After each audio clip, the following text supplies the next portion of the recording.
আসসালামু আলাইকুম। আমরা আজকে পড়ব সপ্তম শ্রেণীর বাংলাদেশ ও বিশ্ব পরিচয় বইয়ের পৃষ্ঠা নাম্বার 6 এর কাজ 1 এবং 2। যুক্তফ্রন্টের 21 দফার দাবিগুলো লেখো।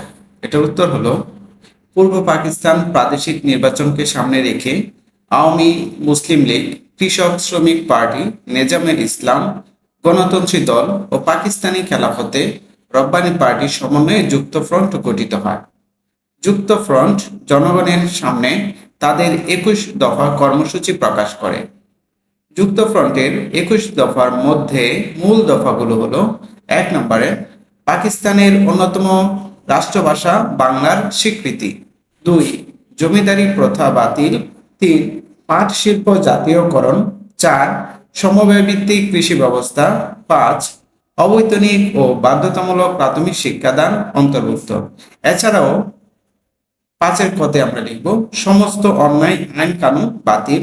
খ 1952 সালে ভাষা আন্দোলনে শহীদের স্মরণে শহীদ মিনার নির্মাণ। গ 21 ফেব্রুয়ারি সরকারি ছুটি ঘোষণা। ঘ পূর্ব বাংলার স্বায়ত্ত শাসনের কথাও বলা হয়। এই হচ্ছে যুক্তফ্রন্টের 21 দফার মূল দাবিগুলো। পৃথক ছকে মুসলিম লীগের পরাজয় ও যুক্তফ্রন্টের জয়ের কারণগুলো তালিকা তৈরি করো। উত্তর: মুসলিম লীগের পরাজয় ও যুক্তফ্রন্টের জয়ের কারণগুলো পৃথক পৃথক ছকে তালিকা করে নিচে উপস্থাপন করা হলো। মুসলিম লীগের পতনের কারণ: স্বাধীনতার পর থেকে মুসলিম লীগের ভূমিকা বাঙালিকে ক্ষুব্ধ করেছিল। যুক্তফ্রন্টের বিজয়ের কারণ: যুক্তফ্রন্টে বিভিন্ন দল ও মতের মানুষকে একত্রিত করা হয়েছিল, এটি যুক্তফ্রন্টের সহজ বিজয়ের কারণ। মুসলিম লীগের কর্মসূচিতে জনগণের আশা আকাঙ্ক্ষার প্রতিফলন ঘটেনি।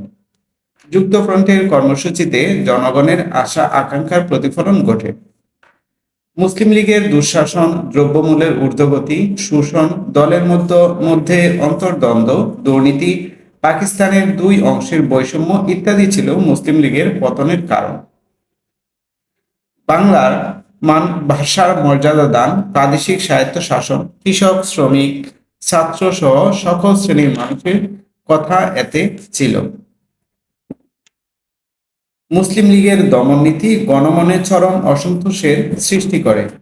যুক্তফ্রন্টে প্রবীণ ও তরুণ নেতাকর্মীর সমন্বয় ছিল, তরুণদের প্রচার অভিযান ছিল চোখে পড়ার মতো। এই শিক্ষার্থীরা, এই হচ্ছে আমাদের কাজ 2 এর উত্তর।